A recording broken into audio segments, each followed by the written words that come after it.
On this midweek episode, United continue to struggle. Barca have a shock to the system.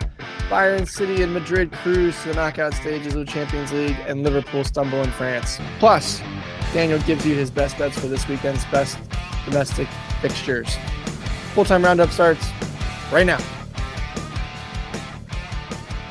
And welcome into another midweek episode preview show for you as we head into this weekend's fixtures of games. Matt Gesslin, as always, joined alongside you by Daniel Brackett. Daniel, taking over the big boy chair for you tonight. I know that usually this is your show, but we kind of a last-minute scramble to get this one put together as we both had a pretty busy week here. How are we doing? I know you're looking forward to your Panthers playing tonight. Give the people some thoughts. Give them some positivity as we get into this big 1-7, 2-7 matchup on Thursday Night Football. I have zero positivity to give you. Yeah, really nothing. I mean, the Hornets stink. The Panthers stink. Only really the Liverpool lost today.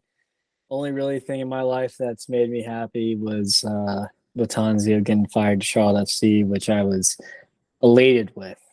So happy that I made a 20-person list head coach of different options that we have. So if you want some good content, you can go ahead and follow my Twitter there.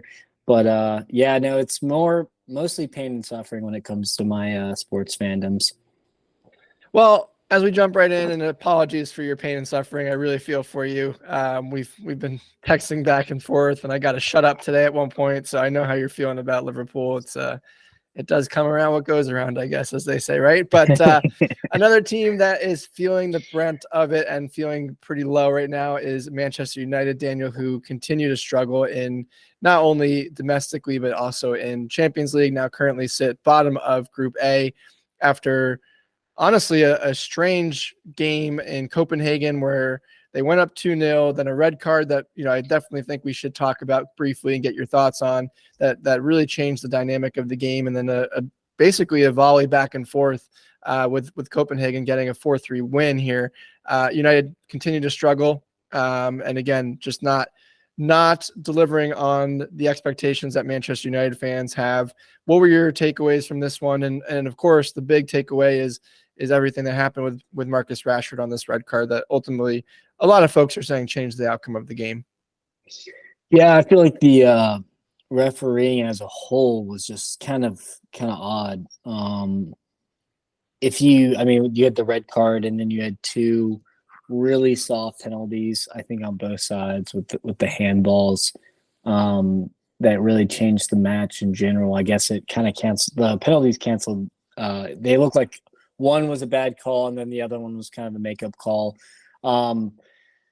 The red card, we kind of talked about this. I was thinking last night it wasn't really a red because it wasn't defined as reckless or endangering an opponent. I guess technically it was because he landed right on the ankle. It just looked like he was trying to stand his ground, and the guy happened to step where he was planting his foot.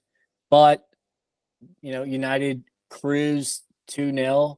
It's looking like they're going to kind of make a run. And then the red card happens and, Copenhagen respond what they needed to do. And Rooney Bargi, the 17-year-old, I think Swede, tied it or won them the game, which he's been fantastic, has more than, I think, 5 goals in the league this year, but he gets his first UCL goal. So happy for the youngster. Yeah, you mentioned 2-0 cruising, and then the red card happens. It happens late in the half, and basically Manchester United capitulate going into the half and give up 2 late goals to go into half 2-2. And you kind of can't really have a moment like that, even with everything that happened. You're still in control. You got to kind of right the ship, and you lean on your veteran players, which Manchester United have plenty of, to kind of put things in perspective. And even if you give up one, you can't give up the second one right away. And it was just a bad look, and honestly epitomized Manchester United. Then of course they come out of the half, they take a 3-2 lead. Again, you're expecting them to kind of put things away, and of course they just can't do it, and they end up losing the match. And now you really look at a really interesting group here, Daniel, where of course Bayern eke past Galatasaray, and they do advance into the knockout stage with that, with 12 points and clearly atop the table. But you're looking at the rest of this group, which is completely wide open. You have, Copenhagen at 4 points, Galatasaray at 4 points, and Manchester United at 3 points, and a huge matchup in Turkey next after Thanksgiving, where Manchester United will go to Galatasaray and play in arguably the biggest match maybe of Erik ten Hag's tenure. Give me your prediction. Is Galatasaray or I don't want to discredit Copenhagen. I think they can maybe potentially do it, but they have the tougher slog of the last 2 games between Galatasaray and Manchester United, in my opinion. Yeah, I'm gonna go Galatasaray. I thought they were very impressive. They had a goal called off sides in the Bayern match, and Bayern were pretty lucky. They left it very, very late. All the goals were left pretty late, past the 80th minute mark. I like Galatasaray a lot in the next round against United. Galatasaray at home are solid, and United are going to be missing Rashford, Casemiro, among others. So the circus continues. I was in discourse with some Man United fans after the match. They were blaming Ten Hag. I have to disagree. I don't really blame Ten Hag for this, but I guess you can blame the lack of mental fortitude that United have. You're up 2-0. You're playing a team like Copenhagen, who's no huge opponent. You just pack it in and you depend on your leaders to kind of lead, and they just don't. They lack leadership. They lack a lot of things. They lack a spine.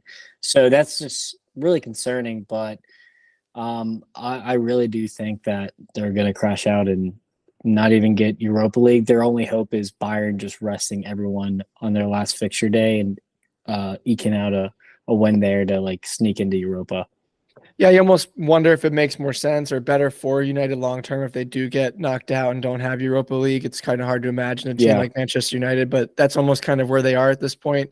A team that is obviously not looking to be knocked out, and they sit currently atop their table is Arsenal in Group B, Daniel, who had a pretty good match against Sevilla. Of course, one of the concerns coming out of this one will be Bukayo Saka, and if that injury is more serious than just a little knock that he picked up, we'll see what happens there. And like I said, they sit atop the table with 9 points, and then you're really looking at a battle for second and third as PSV take out Lens in that matchup, and they sit currently second with 5 points, and then Lens third with 5 points. And of course, Sevilla, don't rule Sevilla out. If they can find a way to get a win in one of these last 2 games, they maybe sneak into third place, get dropped into that Europa League pool, and can they win that tournament? We've talked about almost jokingly, but it seems like they find a way every time. So, Group B still up for grabs. And of course, Arsenal, the class of that group, they don't advance yet, but you do expect them to advance out of this group at least in the next round, maybe not if it doesn't go all the way to the final match day 6 in a couple of weeks' time. Absolutely. It's just going to be really interesting to see how the rest of the group shakes out. We were kind of talking last time, will PSV be able to get a result here? And they did. So that's good. And Arsenal have a great record against Sevilla, so I think that was always going to be chalked up as a W, even though that they are missing people. But how do you think 2, 3, and 4 shake out? Yeah, I think I had PSV, Sevilla, Lens, and the last time we talked about this. I'll stick with that. You're sticking with that? I'll stick with that. Yeah, I do think that Sevilla will find a way to snag third and then, advance. And like I said, not in the Champions League, but probably Europa will be one of those third teams that drops down into the Europa League and gets reseeded. So I do think that they advance, just not to the knockout of the Champions League. I think I'm going to agree with you on this one. To pivot to Group E, Atletico kill Celtic. I'm not really surprised there. And then Lazio beat Feyenoord and actually leapfrog them. So the 1, 2, and 3 set 8 points, 7 points, 6 points with Atletico, Lazio, Feyenoord. How do you think this group is going to shake out when it comes to who's going to advance, who's going to go to Europa League? Yeah, I think we've talked about Lazio and the struggles they've had domestically. They have a big matchup this weekend against Roma in Rome Derby. And so I think that their form in the cup is a little surprising to me, the way that they've been performing, but you never know. They have been playing a little better domestically, but I'll give me the two stronger sides here where they sit on the table domestically. I'll take Atletico Madrid to advance, probably win the group, and then I'll take Feyenoord, who currently sits second Eredivisie, and they have a big matchup as well this weekend too. But yeah, give me those two teams. Lazio sitting out on the outside, and of course we've talked about how bad Celtic are, sitting at the bottom with 1 point. So give me that. Atleti, Feyenoord, and Lazio in that order. Yeah. Lazio and Feyenoord are tough because Lazio have just been kind of hot and cold all year. Feyenoord's hit a bit of a blip, so maybe they figure out during the international break. So I'm going to agree with you here. But I do want to just mention how dreadful Celtic have been. And, you can be a bad squad and still get results and still make it interesting. But, I think this is the third or fourth red card that they've had in the group. Completely unacceptable. They've played down a man at least in multiple rounds. And, you deserve a 6-0 humbling if you're going to just keep being undisciplined. So Brendan Rodgers has got to figure that part out. And it was an early red card too, so they never even stood a chance. Yeah, and I think the one thing that you have going for you, I don't want to spend too much time on Celtic; they're just bad. The one thing you have going for you if you're Lazio is you do play Celtic, next, and then you get that last matchup at home with Atletico Madrid. So it's going to be an interesting one. I still think Atleti advances the number one, and there are some big ramifications of not being placed as the number one finisher. We'll definitely get to that here in a second with Group F. But Celtic and Celtic are just bad. Brendan Rodgers I don't know what he's going to do, but never good in Liverpool and went back and came back to Leicester. And he was.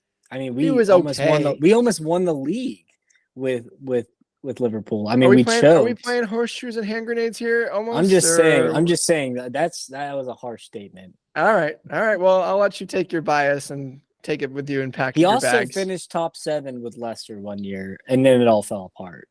All fell apart. There you go. But still, he's like a decent manager. But whatever. All right. I'll let you die on that sword if you want to die on the Brendan Rodgers sword. But I mentioned the importance of finishing first in your group, Daniel, and we have quite the interesting battle, as we all expected to be in Group F. Of course, Milan get an absolute big result against PSG, which was very surprising. Of course, you're concerned about Christian Pulisic, who did go out with an injury in this one, and what his timeline could be for a return. But then the biggest surprise is just kind of how do you pick and choose what Dortmund's going to show up. And they do get a huge bounce back against Newcastle, jumps them to the top of the table. PSG sits second with 6 points. Again, group of death. So everyone's still in this one. Milan with 5 points and Newcastle sit fourth with 4 points. Daniel, my concern here is, and I still feel the top two teams that are where they sit now are going to advance. I don't think the order stays that way, but I do take Dortmund and PSG from my perspective. My only concern is if PSG gets second place in this group, as they did last year, they get paired with somebody like a Manchester City or Bayern Munich in the next round, which happens as they would be able to have that matchup as a second place team. So that's what you're really fighting for if you're PSG, is to not finish second place and get stuck with one of those big boys in the round of 16. Yeah, and just to hash on last year's Champions League, who finished above them? Benfica, who have been winless this campaign. So how things can change in 1 year, Matt. But yeah, no, this group took a gigantic turn that I did not expect at all. We were literally talking about in the last pod how Milan and Dortmund were just dreadful the last week or two.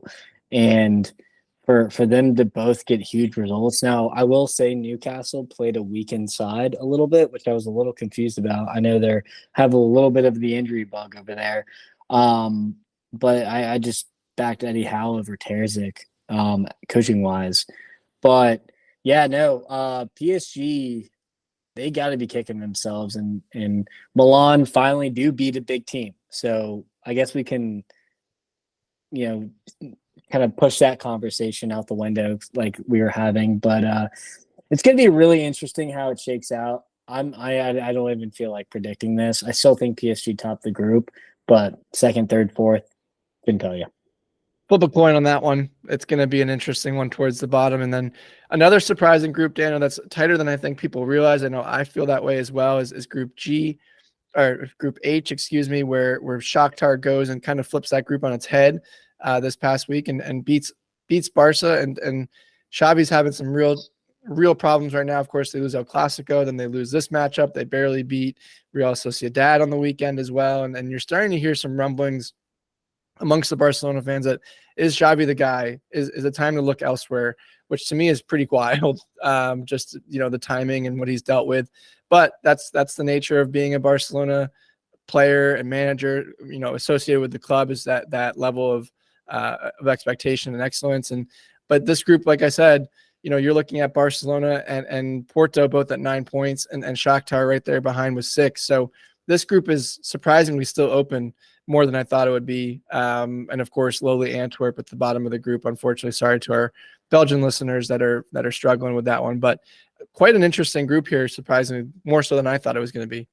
Yeah, absolutely. And you mentioned Xavi's struggles, his record as a manager in UCL, which is a little bit tainted because they were not a great side last year, but I guess they did win La Liga still.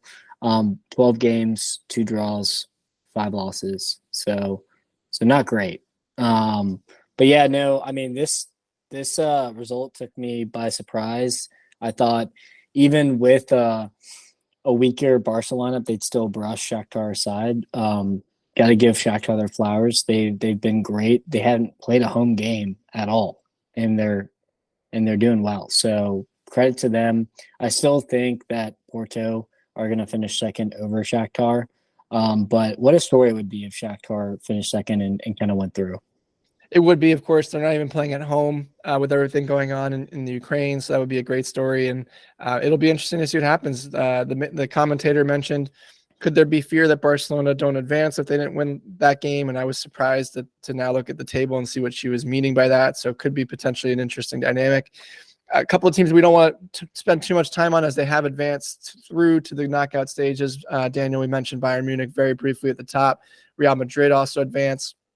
Real Sociedad Inter advance on their group in Group D. That's one of those dynamics. So as you finish the last couple matches, like I said, you don't want to finish second. You want to win your group so that way you get a slightly easier opponent. Both teams tied at 10 points there, so that'll be an interesting battle in match day 5 and 6 between those two. Of course, Manchester City and RB Leipzig advance as well to the knockout stages as they dominate that group with Red Star and Young Boys only getting a point each. So anything that you want to jump at, and stand out to you as we go into match day 5 and 6, or is it pretty much ho-hum at this point? I did want to mention one thing that I did tweet out on our account. We had some discussions about, hey, Real Madrid, they're leaning too much on Jude Bellingham. We need to see more from Vinicius and Rodrigo and co. And you know what Ancelotti did? He must have been listening to the pod because he didn't start Jude, finally gave him a rest, and Rodrigo and Vinny had their coming out games, I think, of this year. Both scored. They had fantastic games, and I think if they can keep it rolling and keep the good times going, then Real Madrid are going to start looking a lot scarier than they have been. So I did want to mention that. And then, Union Berlin wasn't a win, but they got a draw. And the odds were stacked against them. I actually tweeted something from the account as well. I just wanted to read this because I thought this is almost as bad as you can get. But it was just showing insights, and it said Union have lost their last 12 matches, haven't scored in their last 5 matches, haven't scored in 2 away, haven't kept a clean sheet in 14 matches. And that was pretty bad. So, it's always a good time to break trends, and Union Berlin did that. They did. They have a big matchup this weekend as well in their domestic league. And so can they put two games together? It's going to be tough. It's going to be real tough, but we'll see what happens. Maybe they're turning the corner with this performance. They did look better. But only time will tell. And as we move into Europa League, Daniel, of course, a lot of games happened all day today. The big surprise here, though, as we've talked about with, of course, Bayer Leverkusen continuing to roll, they get their 11th straight win of the season to start the season. Xavi ball is just on fire, as we've always talked about. But the other team that we talked about that was kind of that head and shoulders next team, along with Bayer Leverkusen, was your Liverpool, Daniel, who have a real surprise in France today against Toulouse, and 3-2 loss. Klopp not happy afterwards, of course, not just in general, but then where the press conference was being held, that you could still hear the fans. Just that's 2 on the spin now, where you've kind of haven't looked up to par, Daniel, and we've touched on it, not only just in the tournament, which I think you're safe in the group, but domestically, you got to be perfect to catch up against Man City, and you're starting to see a little dip in form for Liverpool, which has to be a little concerning for you. Yeah, definitely. And we're not looking like the Liverpool of a few weeks ago. And I don't think international break could be coming at a better time than now. Gravenberch and Curtis Jones had knocks, so they were not in the squad, which kind of stinks. But the boys just weren't added today. With Robertson's absence, the Tsimikas has really struggled, and he kind of gave up the first goal. We're still kind of lacking that center defensive mid depth. Endo has just not been up to snuff. He's been decent enough in Europa League, but not in the Prem. So we're kind of seeing that, and Thiago and Basetic couldn't get healthy faster at this point.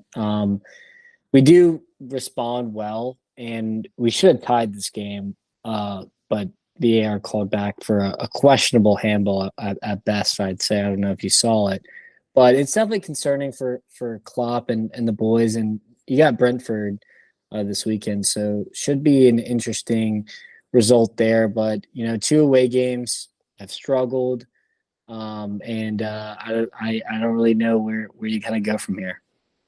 Yeah, interesting dynamic in the group too. Of course, Toulouse close within 2 points of you guys. Again, I feel pretty confident that you guys advance, but it makes things a little tighter. And you just don't expect that. You never know what can happen in a cup. And could you guys not advance? Who knows? We'll see. Another Premier League team that got back on form that they needed to is West Ham. They get their win and they go sit top of the table in Group A with Freiburg at 9 points. Of course, Daniel, the big group in Europa is Group B, Group of Death, with Marseille, Brighton, Amsterdam, and Athens. Ajax, try and continue their streak, but Brighton finally showed up again, and De Zerbi ball put two goals on the board, and that was all she wrote. Ajax now currently sit bottom of this group again, and just the woes continue. And then Marseille gets a big win against Athens, and they sit atop the table with 8 points. What is your takeaway from the group of death in the Europa League, and what happens here at this point? Spin zone. This is a good thing for Ajax, so they can just focus on the league and not get relegated and try to climb up as much as possible as they put 2 wins in a row together. Brighton, this is their first European campaign. I don't know if all time, but for a long time, if not. So it's good to see that Brighton are kind of being able to beat big teams, and then Marseille scraped by, and they're enjoying life under Gennaro Gattuso. So not too many surprises here. I think Athens have been a pretty formidable side, so I've been pretty impressed with them. As I did go in my soapbox with Liverpool, I do want to say Toulouse, by the way. They played fantastic. So there's been some good surprising teams in the Europa League that I did not expect and kind of caught me off guard. But yeah, no, I think this is pretty standard. And I'm going to say Marseille are going to top the group, and then Brighton is kind of my prediction. Yeah, I'll go with that as well. I think both teams are strong. Brighton might be able to catch them. I think Brighton are probably the stronger of the 2 teams if you're looking at form, just as in totality. But you never know. And I think if you're Brighton, you get out of the group stage. That's a big win, like you said, first time in Europe for a long time. Plus their form in the Prem has been dwindling a little bit, and so you kind of want to get some time for some of the younger players to get in, and Ansu Fati, all those guys. But across the board in Europa, not too many major surprises for me. Real Betis, who lead Group C, they were a good pick for me for top 4 in La Liga. We talked about Atalanta as well, who sit across atop Group D with Sporting right behind them. So that's a good group. You don't really expect too much from Sturm or from the other team in Rakow. Of course, we touched on your group with Toulouse, and you go further down. A big matchup that was head-to-head today was Slavia Prague versus Roma, Daniel, in Group G, and Prague comes on top, which surprising to me given how Roma's been playing of late, but those two sit atop the table at 9 points, probably going to advance. And then we've talked about Bayer Leverkusen, who continue to roll 4-for-4. And they have an interesting group there, though, as far as who's going to come out second, whether it's Korbag or Molde. Any thought on or any major surprises across all of the groups for you in the Europa League? Or has it been kind of like you said, there are some teams, but for the most part, been pretty much what you expected? Pretty standard, I will say. The results have not shown, but Sturm Graz have been really good. They've been pretty unlucky, and they're at one of the better teams in the Austrian league. So just for all our listeners who like the Austrian league, definitely give them a watch because they've actually been a lot better than they usually are. But nothing crazy. And I know that you keep an eye on the conference, Europa Conference League. Anything that stood out to you in those results from today as well? They play as well on Thursdays and the full slate of games as similar to Europa League. I think Aston Villa is going to win the Conference League. That's I feel like not that hot of a take, but you'll probably want to get your ticket in if you want to gamble on it. ASAP, they did beat AZ Alkmaar again. And some news there on that group. AZ Alkmaar now is third with 3 points, and Legia Warsaw with 9. So it looks like AZ Alkmaar is going to crash out of the group, which was a little bit of a surprise for me. I thought it'd be Villa and them getting out of the group, but at Legia Warsaw, hey, sometimes it's the Cinderella story. Cinderella story is always what you're looking for, especially in sports, or into telling a story. Of course, one of the Cinderellas of different domestic league, Daniel, that we want to touch on is, of course, MLS. It looks like Orlando took out Nashville in their round. Philly beats New England Revolution, but the Cinderella story, and it's a little sensitive to talk about here, in Charlotte is Atlanta, who come back and they get a late winner against Columbus to keep that series alive. They go 1-1 and they have their third matchup here on Friday, I believe, if I remember correct, or if it's a little later tomorrow night. So that'll be a big one. And then, of course, in the West, you have Seattle and Dallas, who are playing in 3 games in their third game as well. So interesting times in MLS. Of course, Atlanta's Sunday. Tomorrow is Dallas and Seattle, and then Saturday is Houston Dynamo versus Real Salt Lake, who are also tied at 1 game each. Again, this is a best of 3 series in the first stage. Any surprises for you in MLS, or pretty much standard now that we're kind of a little bit further into the tournament? Again, it changes to a knockout competition, which will completely flip it on its head in the second round. Yeah, which will be nice. Philly kind of struggled against a 10-man Revolution team, but they nonetheless get the win, a scrappy win. But I expected Philly to kind of bounce the Revs. The Atlanta-Columbus game on Sunday is going to be really interesting. This Thiago Almada's back. Giamakis looked good, and Atlanta did win 4-2 at Atlanta, so they're coming in with some ahead of steam. But Wilfred Nancy and the Columbus side, it's a good team and a good coach. So, and they have the home advantage, so it's good. I don't really know how that's going to shake out. I'd imagine it could probably go to penalties. And then Nash Frauds losing to Orlando, didn't even put up a fight. Don't even think they scored a goal. So Hani Mukhtar and Samuel Surge should enjoy their vacation but they're probably going to stay awake at night after some of those performances. And then last but not least, I do think Houston slightly edges RSL out. And of course, that's going to shake up for some really interesting matchups in the second round. You'll have Cincinnati versus Philly, which is already locked in. And then, of course, Orlando will take on the winner of the Columbus Crew and Atlanta matchup. And then on the Western Conference, you'll have Sporting Kansas City versus the winner of Houston Real Salt Lake, and then LAFC will take on the winner of the Dallas and Seattle Sounders matchup. So that'll be 3 really interesting semifinal matchups. And then from my perspective, I think you're looking at kind of an easy one for LAFC in the bottom half. But I digress. Daniel, we've touched on the recap from the games this afternoon as well as Tuesday and Wednesday. We have, of course, for you guys our domestic predictions as well as Daniel's best bets. So we'll take a quick break and we'll be right back for those. But in the meantime, please don't forget to interact with us as part of the show. You can follow us on X at Full-Time Roundup. You can follow Daniel at Liverpool CLTFC, or you can follow me at Life of Gesslin.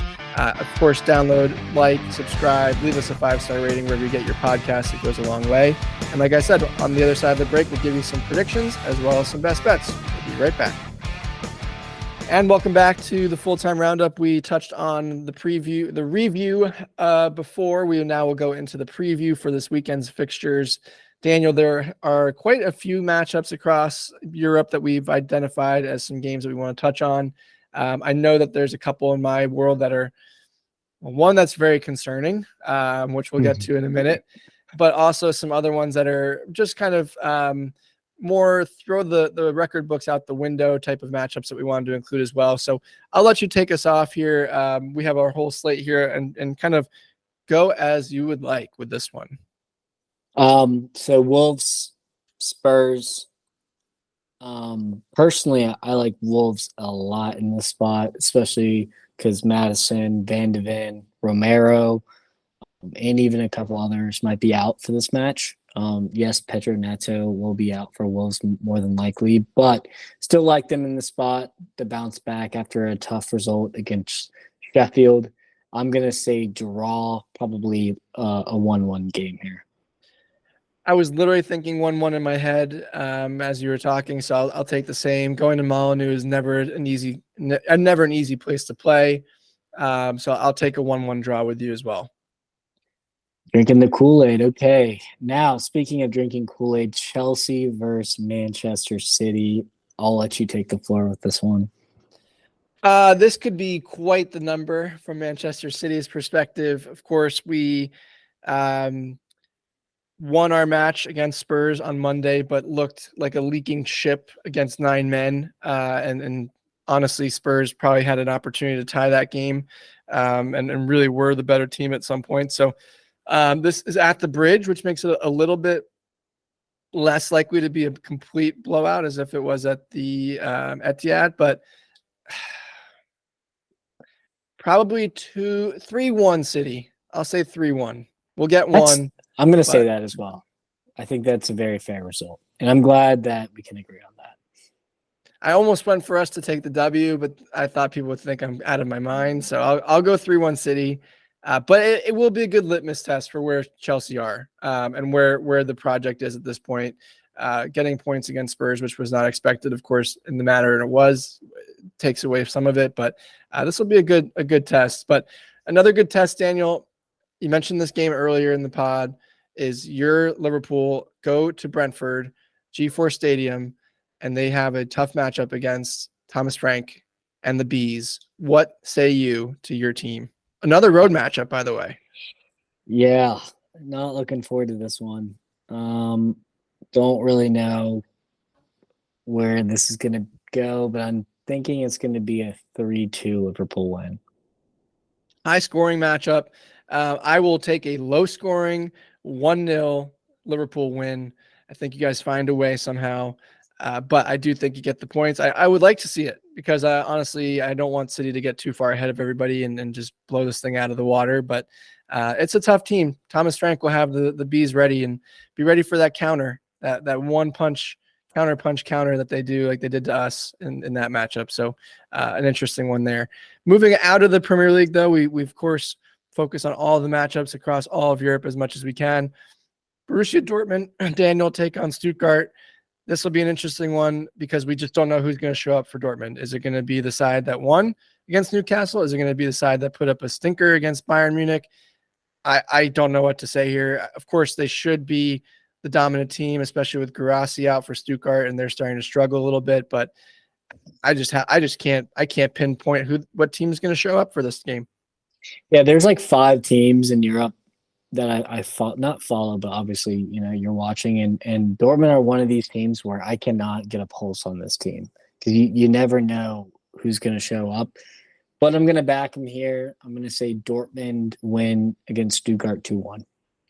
I'll go with that just to stay safe with it. I do think they're the better team, so if they do get their act together, they should win this one. Sticking in the Bundesliga, RB Leipzig, who've really struggled of late, have a tough matchup against Freiburg, who won pretty handily today in Europa League. Daniel, I don't have any confidence in Marco Rosa's team at this point. I will take Freiburg in a 2-1 win. I know it's on the road, but they've looked good. They've been a good team the last couple of seasons. They're starting to find some form a little bit here. Give me Freiburg. Okay. I'm gonna say 2-2. Safe, pretty safe. Can't go wrong. Unleash. We saw they finally started Openda and Sesko together. Keep that rolling, please. You'd have to think that that's got to stay the lineup, and of course, how long Benjamin Sesko stays at Leipzig will be a lot of discussion either in the January window or in the summer. So that'll be an interesting one. Again, we touched on it. Some of these games are important just because of the standings or our personal or their derby matchup. And the next one falls into that category. It's not a huge matchup, but PSG play Reims on the weekend. And we've touched on whether or not PSG or when PSG will leapfrog Nice in the table in Ligue 1. For me, this is an easy one, Daniel, but I'll let you go and see if there's any surprise here for you on this one. Reims are a good side. Will still kind of gain popularity as he was, under 40 coach with very little experience to even have his coaching badges and kind of resurrected Reims. So I'm going to say this is a scrappy one. I'm going to say 2-1 PSG, but it's going to be closer than people give them credit for. Closer than the experts think, as our legendary Lee Corso would once say. For those of you who don't know who that is, I apologize. PSG big, 3-0. I think this is not even close. Mbappe gets on the score sheet, and you see PSG finally and ultimately for the last time take atop the table and say no more. Bounce back. Derby matchup that we touched on, big one in Rome. Roma Lazio, Daniel. God. 1-1 draw. We were joking off air that this is one of those games you schedule your nap time around, and I definitely will have this as that game that I schedule a nice afternoon nap, as this will be a snoozer of a match. I will go 0-0 draw. How about that? I will see your 1-1 and raise you 0-0. I can't hate it. This will be park the bus on both sides, so the ball will just sit at midfield. No one will even touch it. It'll just sit there for 90 minutes. And I do think, if anything, Roma will find one moment of class with Lukaku or Dybala and maybe get the win, but I do think it's a 0-0 draw. Another big one is the Lisbon Derby. So Sporting and Benfica. We've touched on Benfica's struggles in Champions League, but they do currently sit second in the table, Daniel. This could be a good match, a sneaky good matchup. I'll take Benfica, but that doesn't mean I'm very confident in that prediction. I'll take Benfica 2-1. I'm going to say 2-2 draw. Now, this is a big game for me personally because I did take Benfica to win the league at even odds. So this is a big one because Sporting is currently ahead of Benfica slightly. But I think that, Benfica have been dreadful in the group.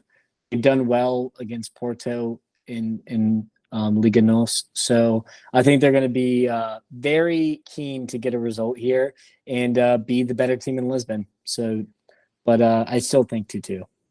Interesting. I'll take it. I'll take 2-2. It'll be a good game. I do think that. Of course, you mentioned Benfica 3 points behind Sporting in the title race. So this is a big matchup just for that as well. Not only that, but of course, these are the two, along with Porto, are the 3 big teams in Portugal. So this, anytime that any combination of the big 3 play, everyone watches it. So this will be a good one. Another big one in Eredivisie, somewhat similar type of dynamic, is AZ Alkmaar and Feyenoord, both in the top 3 with PSV sitting atop the table. Feyenoord are a tough team. They struggled this week, but I'll 1-1. I gotta go 1-1. I don't know why. This doesn't have a winner to me. Yeah, both teams have kind of ran into 2 or 3 games of bad form. I'm gonna say final barely edges Easy Alkmaar out 2-1. And our last game that we want to cover is in La Liga, which has a pretty light schedule. Not light, all the teams are playing, just not a great slate of games. But Daniel, one that I know is near and dear to your heart as you went to a game here and didn't realize that this was a Seville derby until that time, is Sevilla versus Betis. Of course, Sevilla not that great on the table. Betis was my top 4 pick for La Liga, so this has some ramifications for us. But like I said, more of an emotional one for you. Thoughts on this one? I'll take Betis. I think they're just the clearly better side. But again, one of those games you throw the record out the window. I'm going to say 1-1. And thank you for exposing me. You got it. Anytime. That's what I'm here for. Well, we, of course, have all the games covered for you guys, and we will recap them on Sunday as well as our best 11, young player of the week, as we always do. But we also have to cover, and we will cover, how Daniel does in his best bets. Now, he's had a fantastic season so far. He will get to that here in a second. But if you aren't following or listening or taking his bets, you should be doing it. You're doing it wrong. You can find those bets on X at Full-Time Roundup, as well as on this pod. So if you download, listen, give us a follow, give us a 5-star rating wherever you get your podcast. But Daniel always has one extra bet for you guys, for the listeners on the pod. So remember to check that out every Thursday before the domestic league games. And I'm just going to pass it over to him and let this man take us home with his picks for this week. Thank you, Matt. So just to recap the midweek, the parlay did not hit because PSG lost, as well as Barca and Napoli. So it was just a bad parlay just in general. But the best bets went 2-2-1. PSG over at 3 or pushed. So, didn't win, didn't lose. Barca over 3.5. One of the more sickening losses I've seen. I mean, I think there was like 30 shots on target and a red card. So you'd think that would easily be like a 5-0 win, and somehow they only won 3-0. And Pep was pretty upset about it, as I was. Another one, Barca 1.5. Really did not see Shakhtar getting a result here. Xavi, clean it up, fix your shit. And then Haken Mold over 3-1. That was kind of a no sweater. And then Atletico Madrid over 3, the biggest no sweat ever with 6-0.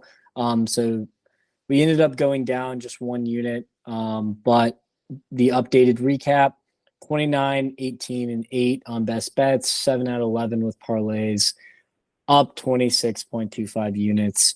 And I have a parlay and a couple best bets for you this weekend before international break starts and we take a break. So for the parlay, Juventus moneyline, City moneyline, Barca moneyline, Bayer Leverkusen moneyline, plus 350. Pretty juicy here.